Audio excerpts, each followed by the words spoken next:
হুযায়ফা ইবনুল ইয়ামান রাদিয়াল্লাহু তাআলা আনহু বলেন যে সকল সাহাবীরা এসে নবী সাল্লাল্লাহু আলাইহি ওয়াসাল্লামের কাছে সব সময় কল্যাণকর দিকগুলো, ভালো ভালো জিনিসগুলো প্রশ্ন করতেন, জানার চেষ্টা করতেন। আর আমি সব সময় নবী সাল্লাল্লাহু আলাইহি ওয়াসাল্লামের কাছে বিপরীত জিনিসগুলো, খারাপ জিনিসগুলো, এগুলো সম্পর্কে আমি প্রশ্ন করতাম। কারণ যাতে খারাপ জিনিসগুলো সম্পর্কে জানলে, এই বিষয়গুলো সম্পর্কে জ্ঞান থাকলে যাতে আমি খারাপ জিনিসগুলা থেকে বেঁচে থাকতে পারি। এই জন্যই আমি বেশি বেশি নবী সাল্লাল্লাহু আলাইহি ওয়াসাল্লামকে খারাপ জিনিসগুলো সম্পর্কে, অকল্যাণকর জিনিসগুলো সম্পর্কে প্রশ্ন করতাম। এই জন্য পজিটিভ দিকগুলো, ভালো জিনিসগুলো জানার সাথে সাথে আমাদেরকে বিপরীত খারাপ জিনিসগুলো সম্পর্কে জানা জরুরি। কারণ খারাপ জিনিসগুলো সম্পর্কে না জানা থাকলে যে কোনো সময়ে, যে কোনো মুহূর্তে ওই খারাপ কাজগুলোর মধ্যে আক্রান্ত হয়ে যাওয়ার সম্ভাবনা বেশি। এই জন্য আমরা আজকে এই দুটি খারাপ দিক সম্পর্কেই আমরা কিছু কথাবার্তা বলার চেষ্টা করব ইনশাআল্লাহ। আশা করি আপনারা আলোচনার শেষ পর্যন্ত ধৈর্য ধরে একটু কষ্ট করে বসবেন ইনশাআল্লাহ। কি রাজি আছেন তো? তো আমার সম্মানিত ভাই ও বোনেরা, তাহলে বিষয় হলো কয়টা? দুইটা। একটা হলো শিরক আর একটা হলো বেদাত। তাহলে আমরা প্রথমে শুরু করি শিরক সম্পর্কে, তারপরে বেদাত। শিরক সম্পর্কে আমরা কয়েকটা জিনিস জানবো। একটি জিনিস হলো শিরকটা কি, শিরক কাকে বলে, শিরকটা কিভাবে হয়, কখন হয়ে যায়, এটা সম্পর্কে প্রথমে শিরক সম্পর্কে একটু ধারণা লাভ করব। তারপর শিরক করলে ক্ষতি কি, শিরক করলে অসুবিধাটা কোথায়, শিরক করার দ্বারা ঈমানের, আমলের কি কি ক্ষতি হয়। তৃতীয় বিষয়, সমাজের বহুল প্রচলিত কিছু শিরক।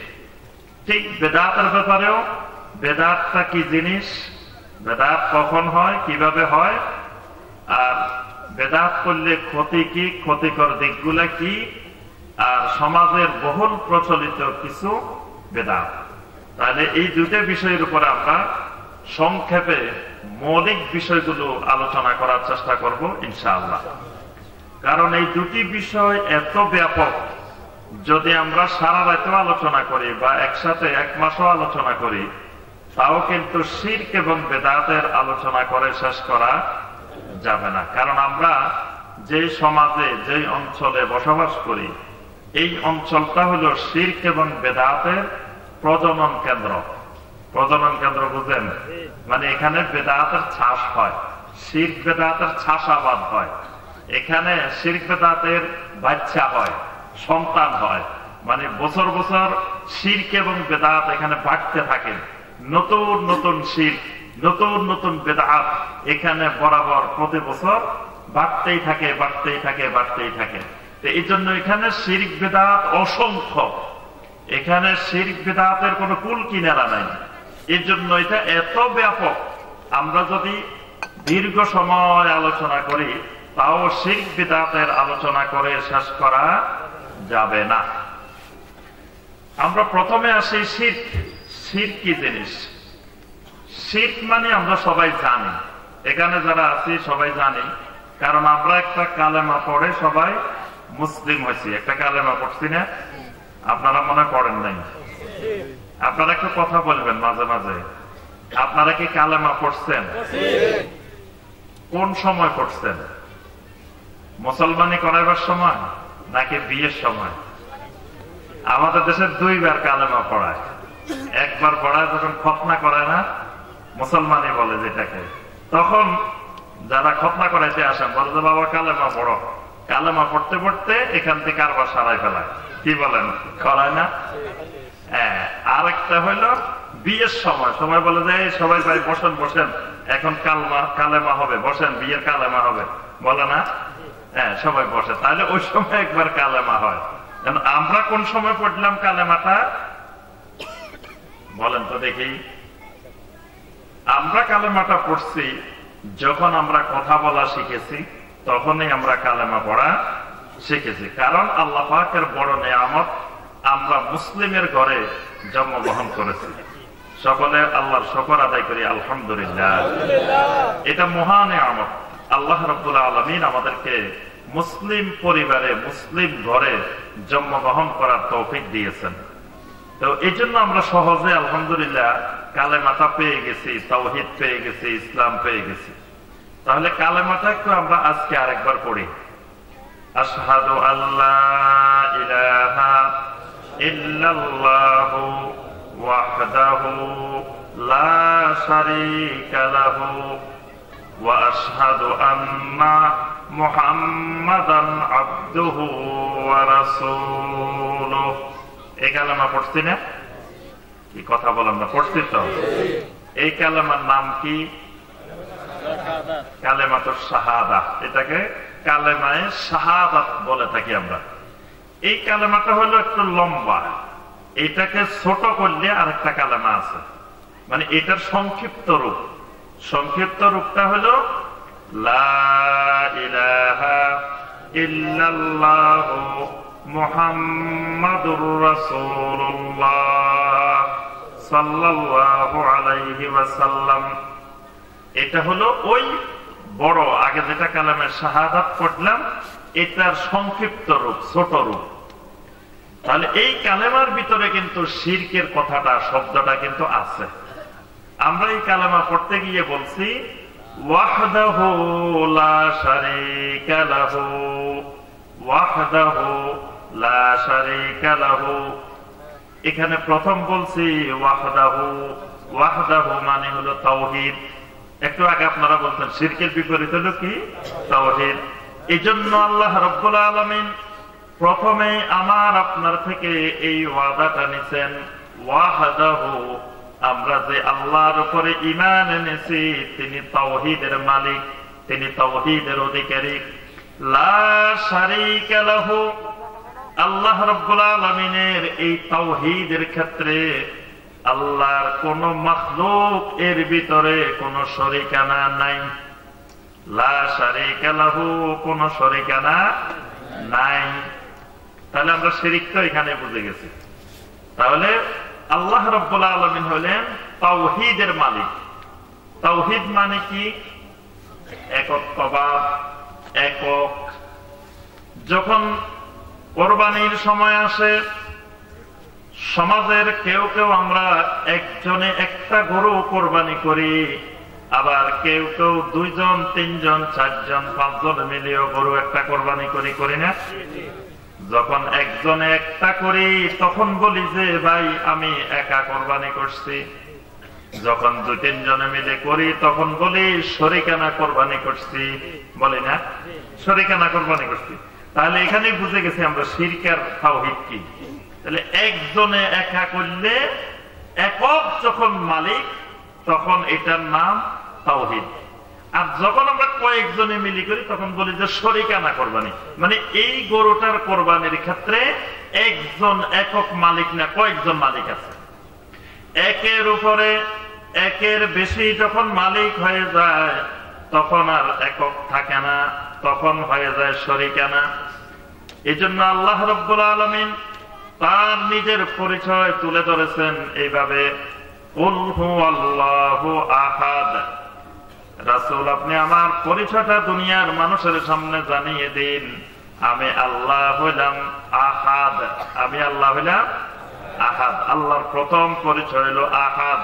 আহাদ মানে কি? এক না, আহাদ মানে একক। এক এবং এককের মধ্যে কিছু পার্থক্য আছে। একের আরবি হলো ওয়াহিদ, একের আরবি হলো ওয়াহিদ। কোরআনে কারিমে আল্লাহর পরিচয় ওয়াহিদও আছে। ওয়া ইলাহুকুম ইলাহুন ওয়াহিদ, তোমাদের ইলাহ হলেন, তোমাদের মাবুদ হলেন একজন, ওয়াহিদ। কিন্তু এখানে আল্লাহ রাব্বুল আলামিন তার পরিচয়টা দিয়েছেন আহাদ, ওয়াহিদ বলেন নাই। আল্লাহ রাব্বুল আলামিন হলেন একক। একের ভাগ করা যায়, একের অর্ধেক হয়, একের 3 ভাগের 1 ভাগ হয়, একের 4 ভাগের 1 ভাগ হয়, একের 5 ভাগের 1 ভাগ হয়। কিন্তু এককের কোনো ভাগ করা যায় না, এককের থেকে ক্ষুদ্র ভাগ আর কোনো কিছু করা যায় না। এটা এমন একটা বিষয় যেই বিষয়ের কোনো ক্ষুদ্র থেকে ক্ষুদ্রতর ভাগ করা যায় না। এরকম বিষয়কে বলা হয় আহাদ। এরকম বিষয়ের নাম আহাদ। আল্লাহ রাব্বুল আলামিন তার সৃষ্টির ক্ষেত্রে, তার মালিকানার ক্ষেত্রে, তার পরিচালনার ক্ষেত্রে, তার নাম এবং গুণাবলীর ক্ষেত্রে, ইবাদতের ক্ষেত্রে আল্লাহ রাব্বুল আলামিন একক মালিকানার অধিকারী। সুবহানাল্লাহ। আল্লাহ রাব্বুল আলামিনকে এই যেই কয়টা ক্ষেত্র বললাম, এই কয়টা ক্ষেত্রে আল্লাহ রাব্বুল আলামিনকে একক মালিক রাখা, এটার নাম তাওহীদ। এগুলার কোন এক জায়গায় আল্লাহর সাথে অন্য কাউকে যদি সম্পৃক্ত করা হয়, যদি 100 ভাগের 1 ভাগের মধ্যেও যদি সম্পৃক্ত করা হয়, তখন এটার নাম হয়ে যায় শিরক। এটার নাম হয়ে যায় শিরক। এই জন্য শিরকের সংক্ষিপ্ত সংজ্ঞা হলো আন্নাহু তাশরীকু গায়রিল্লাহ মা'আল্লাহ ফিল ইবাদাহ। আল্লাহর ইবাদতের ক্ষেত্রে কোন গায়রুল্লাহকে আল্লাহর সাথে অংশীদার বানানো, আল্লাহর সাথে ক্ষমতার ক্ষেত্রে বিন্দু মাত্র সহযোগী বানানো, অংশীদার বানানো, এটার নাম হলো শিরক। তাহলে কোন কোন ক্ষেত্রে শিরক? 1 নম্বর খেয়াল রাখতে হবে সৃষ্টির ক্ষেত্রে, 2 নম্বর হলো মালিকানার ক্ষেত্রে, 3 নম্বর হলো পরিচালনার ক্ষেত্রে, 4 নম্বর হলো নাম এবং গুণাবলীর ক্ষেত্রে, 5 নম্বর হলো ইবাদতের ক্ষেত্রে। এই বিষয়গুলোতে আল্লাহ রাব্বুল আলামিন একক মালিকানার অধিকারী। সুবহানাল্লাহ। প্রথম বিষয়, সৃষ্টির ক্ষেত্রে আল্লাহ রাব্বুল আলামিন একক মালিকানার অধিকারী। আল্লাহ রাব্বুল আলামিন ছাড়া এমন কোন মালিক নাই, এমন কোন খালেক নাই যিনি একটা খেজুরের দানা, খেজুরের আটি বানাইতে পারে। আল্লাহ রাব্বুল আলামিন বলেন মা ইয়ামলিকুনা মিন কিতমির। ওরা তো খেজুর তো বানাইতে পারে না, তো পারে না। খেজুরের উপরে, খেজুর এবং খেজুরের বীজের মাঝখানে যে পাতলা একটা পর্দা থাকে, এই পর্দাটা বানানোর মতো ক্ষমতাও দুনিয়ার কোন শক্তির নাই। আল্লাহু আকবার। আল্লাহ রাব্বুল আলামিন হলেন একক সৃষ্টির ক্ষেত্রে মালিকানার অধিকারী। অর্থাৎ মানুষ ছাড়াও আল্লাহর যত মাখলুকাত আছে, সমস্ত মাখলুকাতকে একমাত্র বানাইছেন কে? আল্লাহ। আল্লাহ হলেন একমাত্র খালেক। এই সৃষ্টির ক্ষেত্রে আল্লাহর সাথে আর কারো কোনো অংশীদারিত্ব। আল্লাহ রাব্বুল আলামিন এই মানুষগুলাকে কোন সূরতে বানাইবেন, কোন আকৃতিতে বানাইবেন, এটা আল্লাহ রাব্বুল আলামিন কারো সাথে পরামর্শ করেন নাই, কারো থেকে সহযোগিতা নেন নাই। কাউকে আল্লাহ রাব্বুল আলামিন এই সৃষ্টির ক্ষেত্রে আল্লাহর সাথে সম্পৃক্ত করেন নাই। আমাকে আপনাকে কোন সূরতে বানাইবেন, কিভাবে বানাইবেন, আমার আপনার লম্বা কতটুকু হবে, স্বাস্থ্য কতটুকু হবে, ফর্সা হবে না কালো হবে, শরীরের অঙ্গ প্রত্যঙ্গ গুলো নিখুঁত হবে না কোনো জায়গায় সমস্যা হবে, এই সব ক্ষেত্রে আল্লাহ রাব্বুল আলামিন নিজে এককভাবে আল্লাহ পাক সিদ্ধান্ত নিয়েছেন। সুবহানাল্লাহ। এই জন্য কোরআনে কারিমে আল্লাহ পাক অসংখ্য জায়গায় এই কথাটা দুনিয়ার মানুষকে সম্বোধন করে আল্লাহ পাক বলছেন, ইয়া আইয়ুহাল ইনসানু মা গাররাকা বিরাব্বিকাল কারীম আল্লাযী খালাকাকা ফাসাওয়াকা ফাআদালাক ফি আইয়ি সূরাতিন মা শাআ রাক্কাবাক। আল্লাহ রাব্বুল আলামিন বলেন, ইয়া আইয়ুহাল ইনসান, ও দুনিয়ার সমস্ত মানুষ, ও ইনসানেরা, মা গাররাকা বিরাব্বিকাল কারীম, কোন জিনিস তোমাদের সাথে, তোমাদের রবের সাথে মাঝখান দিয়ে পার্থক্য সৃষ্টি করে দিয়েছে। আমি আল্লাহর থেকে, আমি খালেক থেকে কোন জিনিস তোমাদেরকে আলাদা করে দিয়েছে, দুনিয়ার কোন জিনিস তোমাদেরকে ধোঁকার মধ্যে ফেলে দিয়েছে। আল্লাযী খালাকাকা, আমি হইলাম তোমার সেই রব যিনি তোমাকে বানাইছি। সুবহানাল্লাহ। খালি বানাই নাই, আমি তোমাকে ফাসাওয়াকা ফাআদালাক, আমি তোমার শরীরটাকে, তোমার মাথা থেকে পা পর্যন্ত কোন জায়গায় কোন অঙ্গটা দিতে হবে, কোন জায়গায় কিভাবে তোমাকে সেটিং দিতে হবে, এই তোমার শরীরের যাবতীয় সুবিন্যস্ত করাটা আমি আল্লাহ রাব্বুল আলামিন এককভাবে নিজে করছি। সুবহানাল্লাহ।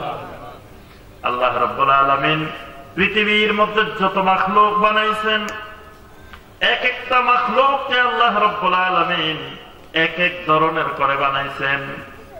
আল্লাহ রাব্বুল আলামিন কিছু মাখলুক বানাইছেন জন্ম থেকে শুরু করে মৃত্যু পর্যন্ত শুধু কিয়ামরত অবস্থায় থাকে, দাঁড়ানো অবস্থায় থাকে, রুকুও করতে পারে না, বসতেও পারে না, সাজদাও করতে পারে না, সারা জীবন শুধু দাঁড়িয়ে দাঁড়িয়ে থাকে।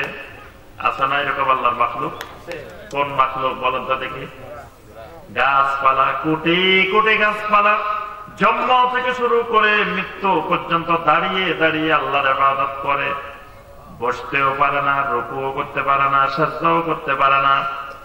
আবার আল্লাহ রাব্বুল আলামিন কিছু মাখলুক এমন বানাইছেন যে মাখলুক সারা জীবন রুকু অবস্থায় থাকে, দাঁড়াইতেও পারে না, আবার তারা বৈঠকও করতে পারে না, জন্ম থেকে শুরু করে মৃত্যু পর্যন্ত রুকু অবস্থায় আসেনি।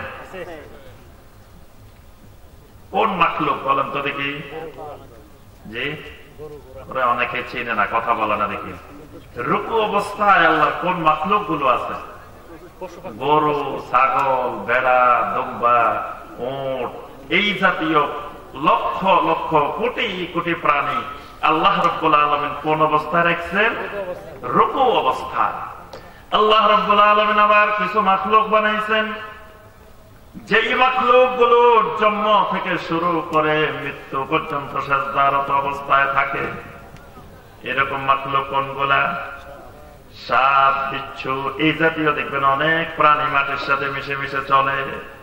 আল্লাহ রাব্বুল আলামিন এদেরকে জন্ম থেকে শুরু করে মৃত্যু পর্যন্ত সিজদারত অবস্থায় রেখেছেন। আল্লাহ রাব্বুল আলামিন অনেক মাখলুক বানাইছেন জন্ম থেকে শুরু করে মৃত্যু পর্যন্ত আত্তাহিয়াতুস সুরতে বসে থাকে। এরকম মাখলুক আছে কিনা? কোন মাখলুক? পাহাড়, পর্বত, পাথর, এগুলোকে আল্লাহ রাব্বুল আলামিন আত্তাহিয়াতুস সুরতে, তাশাহুদের সুরতে বসায় রেখেছেন। সুবহানাল্লাহ। এরা বসে বসে তাশাহুদের সুরতে আল্লাহ রাব্বুল আলামিনের ইবাদত করে। আল্লাহ রাব্বুল আলামিন যেমন পুরা জমিনটাকে 4টা ভাগে সৃষ্টি করেছেন, এর বাহিরে আসমানের মধ্যে গেলেও আল্লাহর ফেরেশতাদেরকে আল্লাহ রাব্বুল আলামিন এই 4টা সূরতের মধ্যে রাখছেন। কোন আসমানে গেলে দেখা যাবে সব ফেরেশতারা শুধু দাঁড়িয়ে দাঁড়িয়ে আল্লাহর ইবাদত করতেছে। কোন জায়গায় দেখা যাবে আল্লাহর ফেরেশতারা শুধু রুকু অবস্থায়, সব ফেরেশতারা রুকু অবস্থায় আল্লাহর ইবাদত করতেছে। কোথাও গেলে দেখা যাবে সব ফেরেশতারা সাজদারত অবস্থায় আছেন। কোথাও গেলে দেখা যাবে সব ফেরেশতারা আত্তাহিয়াতুর সুরতে আল্লাহর ইবাদত করেন।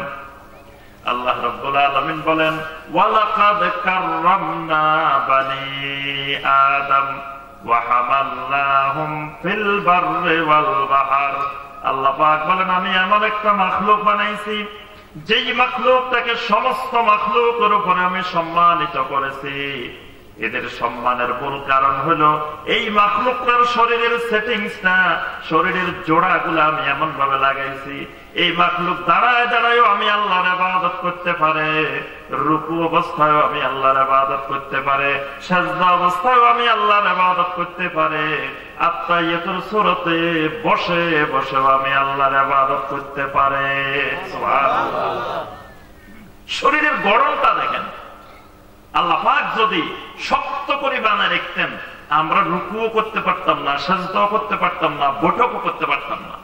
কিন্তু আল্লাহ পাক এমন ভাবে বানাইছেন, জোড়াগুলো এমন ভাবে দিচ্ছেন, আমরা দাঁড়ায় দাঁড়ায় আল্লাহর ইবাদত করতে পারি, রুকুতে গিয়ে আল্লাহর ইবাদত করতে পারি, সাজদায় গিয়ে আল্লাহর ইবাদত করতে পারি, আত্তাহিয়াতুর সূরাতে তাশাহুদে বসে বসে আল্লাহর ইবাদত করতে পারি। বান্দা যখন সালাত আদায় করে এই 4 রকমের ইবাদত সালাতের ভিতরে আছে। এইজন্য বান্দা যখন সালাত আদায় করে ওই বান্দা তখন সমস্ত সৃষ্টির সাথে মাখলুকাতের সাথে তখন মিশে যায়। সুবহানাল্লাহ। বান্দা যখন দাঁড়ায় দাঁড়ায় আল্লাহর ইবাদত করে তখন ওই দাঁড়ানো মাখলুকগুলো বলতে থাকে, দেখো আমরা শুধু দাঁড়ায় দাঁড়ায় আল্লাহর ইবাদত করি না, দুনিয়ার মানুষেরও দাঁড়ায় দাঁড়ায় আল্লাহর ইবাদত করে। যখন বান্দা রুকুতে যায় ওই রুকুর তো মাখলুকগুলা বলতে থাকে, দেখো আল্লাহর কত বান্দা আমাদের মতো রুকুতে যাইও আল্লাহর ইবাদত করে। আমরা যখন সিজদায় যাই আল্লাহর ওই মাখলুকেরা বলে, দেখো আমাদের মতো আল্লাহর বান্দারাও সিজদায় ইবাদত করে। আমরা যখন আত্তাহিয়াতুস সূরাতে বসি তখন ওই মাখলুকগুলা বলে, দেখো কত মানুষ আমাদের সূরাতে ইবাদত করে। সুবহানাল্লাহ। অর্থাৎ আল্লাহ পাক মানুষকে এমন ভাবে সৃষ্টি করেছেন, এই মানুষটাকে সকল মাখলুকের সূরত আল্লাহ রাব্বুল আলামিন এক মানুষের ভিতরে দিবেন। সুবহানাল্লাহ। এজন্য আল্লাহ পাক বলেন, ওয়া হামাল্লাহুম ফিল বাররি ওয়াল বাহর, আমি মানুষগুলোকে জলে এবং স্থলে সব জায়গায় আমি এদের নেতৃত্ব কায়েম করে দিছি। সুবহানাল্লাহ। কত বড় বড় বিশাল বিশাল হাতি, কত বড় বড় প্রাণী, তারাও কিন্তু মানুষের কথা শুনে, মানুষ দ্বারা নিয়ন্ত্রিত হয়। আল্লাহ রাব্বুল আলামিন এই সৃষ্টিকে, মানুষকে আল্লাহ পাক গড়নের ক্ষেত্রে কারো থেকে কোন সহযোগিতা, কোন পরামর্শ আল্লাহ পাক নেন নাই। আল্লাহ পাক একক মালিক। এরপরে আল্লাহ রাব্বুল আলামিন বলেন, ফি আইয়ি সূরাতিন মা শাআ রাক্কাবাক, আমি আল্লাহ তোমাকে যেই সূরতে চেয়েছি সেই সূরতে, সেই গড়নে তোমাকে আমি সৃষ্টি করেছি।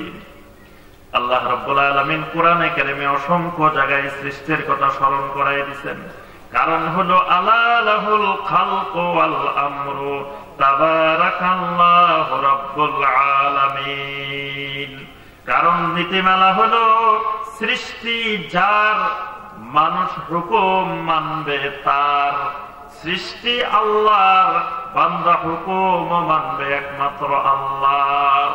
সৃষ্টি যদি অন্য কারো হইতো বান্দা হুকুম মানত অন্য কারো। এজন্য আল্লাহ পাক বারবার স্মরণ করে দিয়েছেন, বান্দারে আমি তোমার একমাত্র খালেক, আমি তোমার একমাত্র সৃষ্টিকর্তা, সুতরাং ইবাদত হবে একমাত্র আমি আল্লাহর। সুবহানাল্লাহ। তাহলে আল্লাহ রাব্বুল আলামিন সৃষ্টির ক্ষেত্রে একক মালিক, আল্লাহ ছাড়া আর কোন মালিক নাই।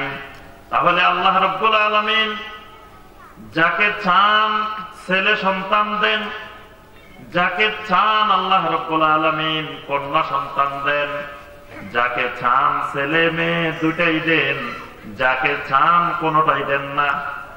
তাহলে ছেলে মেয়ে দেওয়ার মালিক কে? একমাত্র আল্লাহ। খালি আল্লাহ না, ছেলে মেয়ে দেওয়ার মালিক কে? একমাত্র আল্লাহ। আল্লাহ পাক কোরআনে কারিমে বলছেন, ইয়াহাবু লিমান ইয়াশাউ ইনাসান ওয়া ইয়াহাবু লিমান ইয়াশাউ যুকুর। আল্লাহ পাক বলেন, আমি যাকে চাই শুধু কন্যা সন্তান দিই, কোন ছেলে দিই না, খালি মেয়ে। আবার যাকে চাই তাকে শুধু ছেলে দিই, কোন মেয়ে দিই না। আবার আমি আল্লাহ চাইলে ছেলেও দিই, মেয়েও দিই। যাকে চাই ছেলে মেয়ে কোনটাই দিই না। তাহলে এই সৃষ্টির মালিকানা, ছেলে দেওয়ার মালিক একমাত্র আল্লাহ, মেয়ে দেওয়ার মালিক একমাত্র আল্লাহ, ছেলে মেয়ে দুটা দেওয়ার মালিকও একমাত্র আল্লাহ, কোনটা না দেওয়ার মালিকও একমাত্র আল্লাহ। এখন কারো ছেলে মেয়ে হয় না অনেকদিন পর্যন্ত, এখন ছেলে মেয়ে চাইতে হবে কার কাছে? একমাত্র আল্লাহর কাছে। চাইতে হবে কার কাছে? একমাত্র আল্লাহ রাব্বুল আলামিনের কাছে। আল্লাহর জমিনে দুইজন নবীকে আল্লাহ রাব্বুল আলামিন খলিল বানাইছেন। আল্লাহর অসংখ্য নবী রাসূলদের মধ্য থেকে দুইজন নবী হলেন আল্লাহর খলিল। একজন হলেন ইব্রাহিম আলাইহিস সালাম, আরেকজন হলেন মুহাম্মদুর রাসূলুল্লাহ সাল্লাল্লাহু আলাইহি ওয়াসাল্লাম। আল্লাহর খলিলের দীর্ঘদিন ধরে সন্তান হয় না, ইব্রাহিম আলাইহিস সালামের দীর্ঘদিন ধরে সন্তান হয় না। ইব্রাহিম আলাইহিস সালাম দোয়া করছেন কার কাছে? রব্বি হাবলি মিনাস সালিহিন, রব্বুল আলামিন আমাকে একটা সালেহীন সন্তান দাও। তাহলে আল্লাহর খলিল, তার কোনো পাওয়ার নাই ছেলে মেয়ে দেওয়ার, তার নিজেরই ছেলে মেয়ে হয় না, ছেলে মেয়ে দিবেন কেমনে? তিনিও দোয়া করছেন, ছেলে মেয়ে চাইছেন কার কাছে? আল্লাহ রাব্বুল আলামিনের কাছে। জাকারিয়া আলাইহিস সালাম, আমার খাজা বাবার কাছে গেছি, খাজা বাবা একটু আল্লাহর সুপারিশ করে দিবে। খাজা বাবার কাছে তো আমি ছেলে মেয়ে চাইতে যাই নাই, ছেলে মেয়ে দিব আল্লাহ, তবে খাজা বাবার সাথে আল্লাহর একটা হট কানেকশন আছে, ভালো সম্পর্ক আছে, এই জন্য খাজা বাবা একটু বলে দিলে আল্লাহ আমাকে দিয়ে দিবে। এটা কি শিরক হবে না? শিরক হবে। কেন শিরক হবে? তাহলে বোঝা গেল আল্লাহ রাব্বুল আলামিন সৃষ্টির ক্ষেত্রে একক মালিকানা নাই। আল্লাহ মাঝে মাঝে তার ওলিয়া উলিয়াদের, তার বন্ধুদের, তাদের পরামর্শ আল্লাহ কিছু সিদ্ধান্ত পরিবর্তন করে, এটা বোঝা যায় না? আল্লাহ রাব্বুল আলামিন সৃষ্টির ক্ষেত্রে একক মালিকানার অধিকারী। এই ক্ষেত্রে আল্লাহ রাব্বুল আলামিন কারো কোন পরামর্শ সহযোগিতা কিছুই নেন না।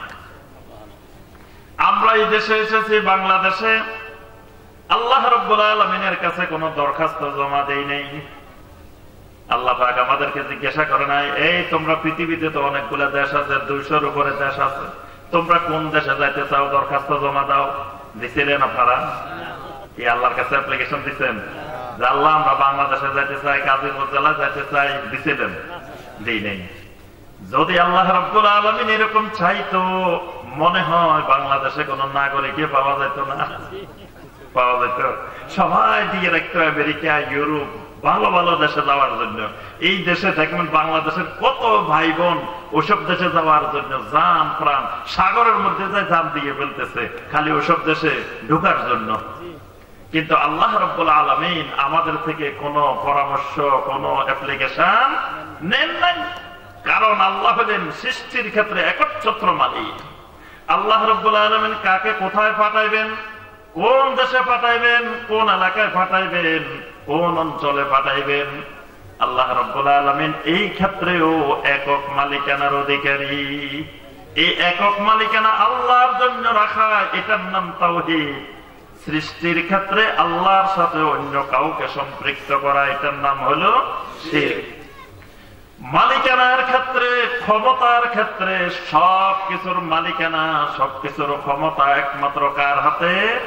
আল্লাহর হাতে। আল্লাহ পাক কোরআনে কারীমে বারবার বলছেন, তাবারাকাল্লাযী বিয়াদিহিল মুলক ওয়া হুয়া আলা কুল্লি শাইইন কাদির। ওই বরকতময় আল্লাহ যার হাতে সমস্ত কিছুর মালিকানা, সমস্ত ক্ষমতা। কুলিল্লাহুম্মা মালিকাল মুলকি তু'তিল মুলকা মান তাশাউ ওয়া তানজিউল মুলকা মিম্মান তাশা। আল্লাহ হলেন মালিকাল মুলকে, সমস্ত রাজাদের রাজা, সমস্ত ক্ষমতার একচ্ছত্র মালিক, একচ্ছত্র ক্ষমতার অধিকারী। তাহলে আল্লাহ রাব্বুল আলামিন হলেন মালিকানার ক্ষেত্রে, ক্ষমতার ক্ষেত্রে, রাজত্বের ক্ষেত্রে একমাত্র মালিকানার অধিকারী। এটা হলো আল্লাহর তাওহীদ।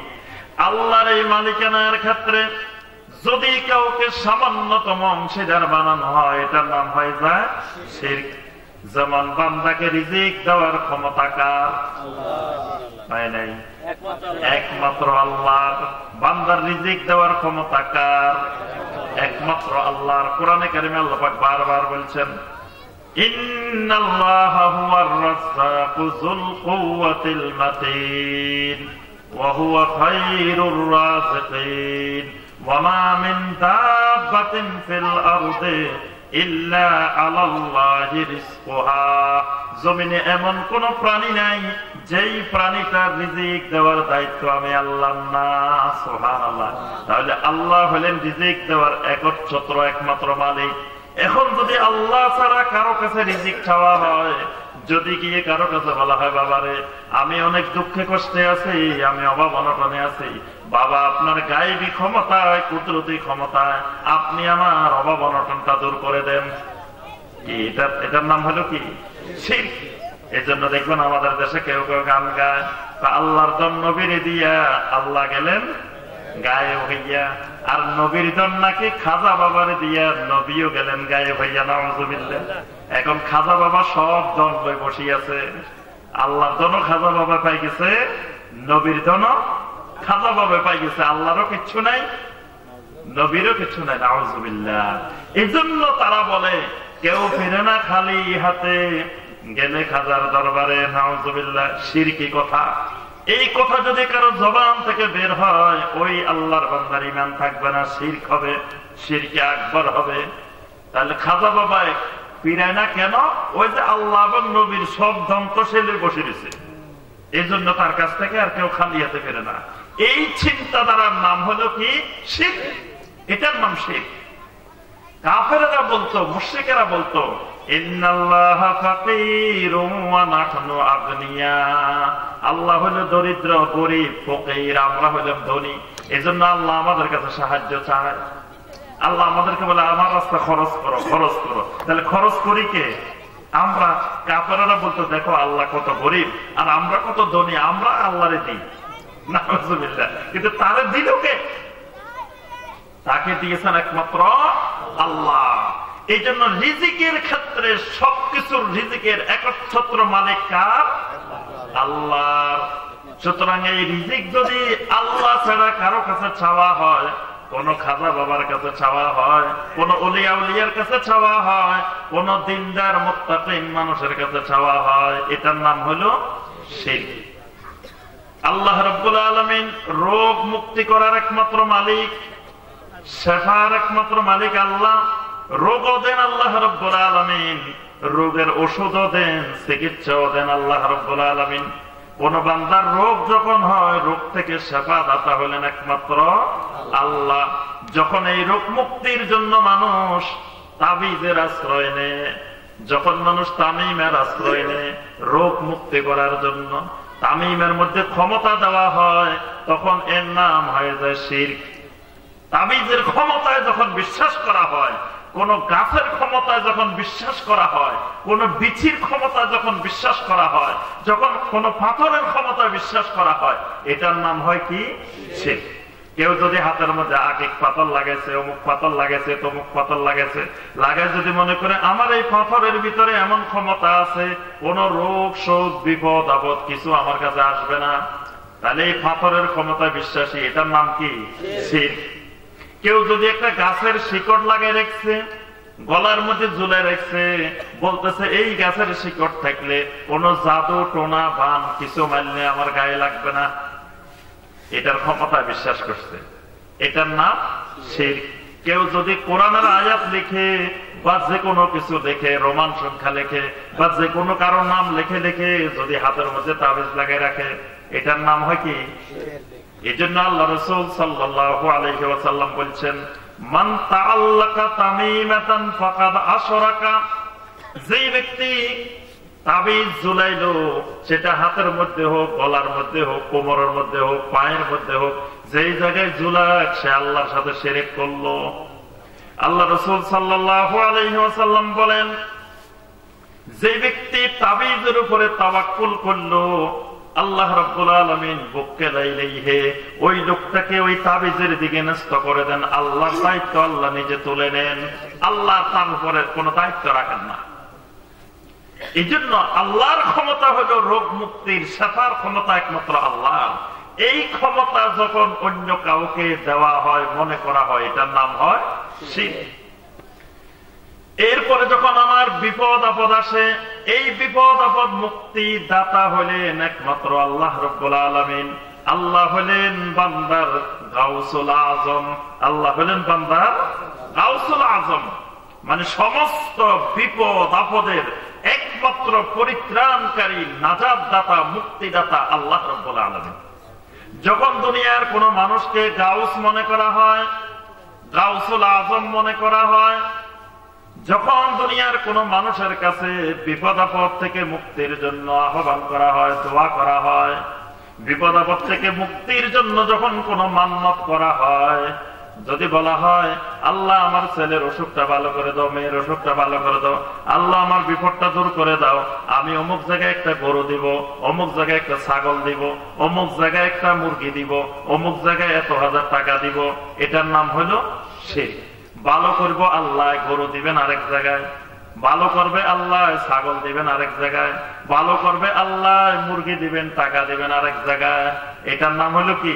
শিরক। অর্থাৎ আল্লাহ রাব্বুল আলামিন মানুষের যা দরকার সবকিছুর একচ্ছত্র মালিক, মানুষের আগা গোড়া সবকিছুর মালিক একমাত্র আল্লাহ রাব্বুল আলামিন। এই মালিকানার ক্ষেত্রে, আমার আপনার মালিকানার ক্ষেত্রে বিন্দুমাত্র অন্য কারো কাছে যাওয়া, অন্য কারো কাছ থেকে কোনো সাহায্য চাওয়া, এটার নাম শিরক। আল্লাহর এই জমিন, আল্লাহর এই মাখলুকাত পরিচালনার ক্ষেত্রে আল্লাহ রাব্বুল আলামিন একক ক্ষমতার অধিকারী, একক মালিকানার অধিকারী। আল্লাহর জমিন আল্লাহ একমাত্র চালান, বৃষ্টি দেওয়ার মালিক একমাত্র আল্লাহ, বৃষ্টি না দেওয়ার মালিকও একমাত্র আল্লাহ, ফসল দেওয়ার মালিকও একমাত্র আল্লাহ, ফসল না দেওয়ার মালিকও একমাত্র আল্লাহ। এখন যদি আমি মনে করি পৃথিবী আল্লাহ একা চালায় না, এর সাথে আরো আমাদের অনেক গাউস আছে, কুতুব আছে, আবদাল আছে, আওতাদ আছে, আমাদের অনেক গাউস, কুতুব, ওলি, আউলিয়া, বুজুর্গ, এদেরকে নিয়ে আল্লাহ জমিন চালায়, নাউযুবিল্লাহ, এটার নাম হলো শিরক। দেখবেন বাংলার ঘরে ঘরে, প্রত্যেক ঘরে ঘরে মানুষ বিশ্বাস করে যে আল্লাহর এই জমিনে নাকি আল্লাহ কিছু গাউস বানিয়ে রেখেছেন, কুতুব বানিয়ে রেখেছেন, তারপরে আবদাল বানিয়ে রেখেছেন, আওতাদ বানিয়ে রেখেছেন। এদেরকে দিয়ে এক এক এলাকার এক একজন কুতুব আছে, কুতুবের উপরে গাউস আছে, গাউসের উপরে অমুক আছে, এইভাবে আল্লাহ নাকি পৃথিবীটা চালায়। অনেক মানুষ দেখবেন এরকম বিশ্বাস করে। এই বিশ্বাসটার নাম হলো কি? শিরক। এই বিশ্বাসটা আরবের মুশরিকেরাও করত না, কাফেররাও করত না। কাফেরদেরকে যখন জিজ্ঞাসা করা হতো ওয়ামাই ইউদাব্বিরুল আমর, এই পৃথিবী সবকিছু পরিচালনা করে কে? কাফেররা জবাব দিত আল্লাহ, আল্লাহই পরিচালনা করে। অথচ আজকের জামানার মুসলমান বিশ্বাস করে আল্লাহ পৃথিবী পরিচালনা একা একা করেন না, প্রত্যেক এলাকায় আল্লাহ রাব্বুল আলামিন কিছু কুতুব বানায় রেখেছেন। ওই জমানার কুতুব, ওই বাংলাদেশের কুতুব, চট্টগ্রামের কুতুব, ওই গাজীপুরের কুতুব, বিভিন্ন এলাকা এলাকা নাকি কুতুব আছে, গাউস আছে, তারপর আওতাদ আছে, আবদাল আছে, এদেরকে দিয়ে আল্লাহ নাকি পৃথিবী চালায়, নাউযুবিল্লাহ। এবং মাঝে মাঝে কুতুবদের, গাউসদের মিটিং হয়। কোথায় মিটিং হয়? আফ্রিকার জঙ্গলে মিটিং হয়। তাহলে যদি আল্লাহ রাব্বুল আলামিন এরকম করতেন, তো মিটিং হইতো কোথায়? মক্কাতে, মদিনাতে মিটিং হইতো। কিন্তু মিটিং আফ্রিকার জঙ্গলে হয়। তার অর্থ হইল যে এই মিটিংটা গোপন মিটিং। দেখবেন অনেক সময় মানুষ কোনো কিছু উৎখাত করার জন্য গোপন মিটিং করে না? কোনো কিছু ষড়যন্ত্র করার জন্য গোপন মিটিং করে।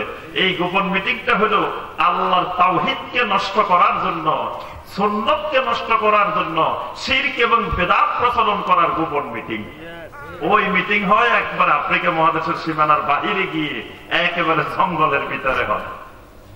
অর্থাৎ আল্লাহ রাব্বুল আলামিনের ক্ষমতা হলো এই সবকিছু পরিচালনার একমাত্র মালিক হলেন আল্লাহ রাব্বুল আলামিন। আর কাউকে যদি মালিকানা মনে করা হয়, এটার নাম শিরক। কাফেরেরা, মুশরিকেরা যখন কোন মরুভূমিতে যাইতো, তখন আগে ওই মরুভূমির একজন জিন বা একজন নেতাকে ডেকে বলতো আমরা তোমার আশ্রয় চাই।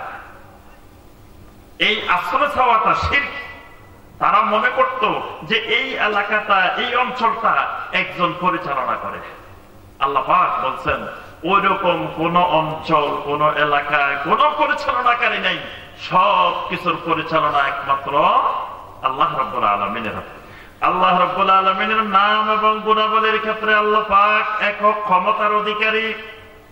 আল্লাহ রাব্বুল আলামিনের যতগুলো সিফাত আছে, এই সিফাতগুলো কোন মাখলুকের সাথে মিলানো যাবে না। আল্লাহ রাব্বুল আলামিন বলছেন আল্লাহ পাক ইস্তাওয়া আলাল আরশে, আল্লাহ পাক আরশের উপরে উঠেছেন। আরশের উপরে উঠার ক্ষেত্রে আল্লাহ রাব্বুল আলামিন একক ক্ষমতার অধিকারী। আল্লাহ রাব্বুল আলামিনের একটা আরশ আছে, আল্লাহ সে আরশের উপরে উঠেছেন। আল্লাহ নিজেই বলছেন আমি উঠছি। এখন কেউ যদি কয় না আল্লাহ কেমনে উঠে, আল্লাহ কয় আমি আরশের উপরে উঠছি। এখন কেউ যদি বলে যে না আল্লাহ কিভাবে উঠে, তা আল্লাহ কিভাবে উঠে এই বিশ্বাস আল্লাহর সিফাতের ব্যাপারে, একক ক্ষমতার ব্যাপারে হস্তক্ষেপ করা। আল্লাহ পাক সিফাত গুলো যেভাবে বলছেন এগুলো আল্লাহর সিফাত, আল্লাহর মতো। আমাদের কাজ হলো এগুলোকে বিশ্বাস করা, এগুলোকে কোনো মাখলুকের মতো মনে না করা, আবার এগুলোকে অস্বীকারও না করা, এগুলোর কোনো ব্যাখ্যা বিশ্লেষণও না করা। আল্লাহ পাক বলছেন ইস্তাওয়া আলাল আরশ, আল্লাহ আরশের উপরে উঠেছেন, বাস আল্লাহ আরশের উপরে উঠছেন। আল্লাহ রাসূল সাল্লাল্লাহু আলাইহি ওয়াসাল্লাম বলছেন ইয়ানজিলু রাব্বুনা ইলাস সামাঈদ দুনিয়া, আল্লাহ রাব্বুল আলামিন শেষ রাতে প্রথম আকাশে অবতরণ করেন, নামেন। এই নামাটাও আল্লাহ রাব্বুল আলামিনের সিফাত। আল্লাহ রাব্বুল আলামিন কথা বলেন, এটা আল্লাহর সিফাত। আল্লাহ রাব্বুল আলামিন হাসেন, এটা আল্লাহর সিফাত। আল্লাহ রাব্বুল আলামিনের হাত আছে, এটা আল্লাহর সিফাত। আল্লাহ রাব্বুল আলামিনের কদম আছে, পা আছে, এটা আল্লাহ রাব্বুল আলামিনের সিফাত। আল্লাহ রাব্বুল আলামিনের চেহারা আছে, এটা আল্লাহ রাব্বুল আলামিনের সিফাত। আল্লাহ পাক সবকিছু দেখেন, এটা আল্লাহর সিফাত। আল্লাহ পাক সবকিছু শুনেন, এটা আল্লাহ রাব্বুল আলামিনের সিফাত। আল্লাহ রাব্বুল আলামিন মানুষের সাথে থাকেন, এটাও আল্লাহর সিফাত।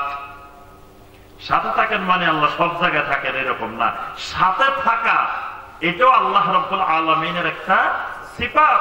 অর্থাৎ আল্লাহ পাক হাজার হাজার মাইল দূরে আরশে আজিমে থেকেও আল্লাহ বান্দার সাথে থাকতে পারেন, এটা আল্লাহ রাব্বুল আলামিনের ক্ষমতা, আল্লাহ রাব্বুল আলামিনের একটা গুরুত্বপূর্ণ সিফাত।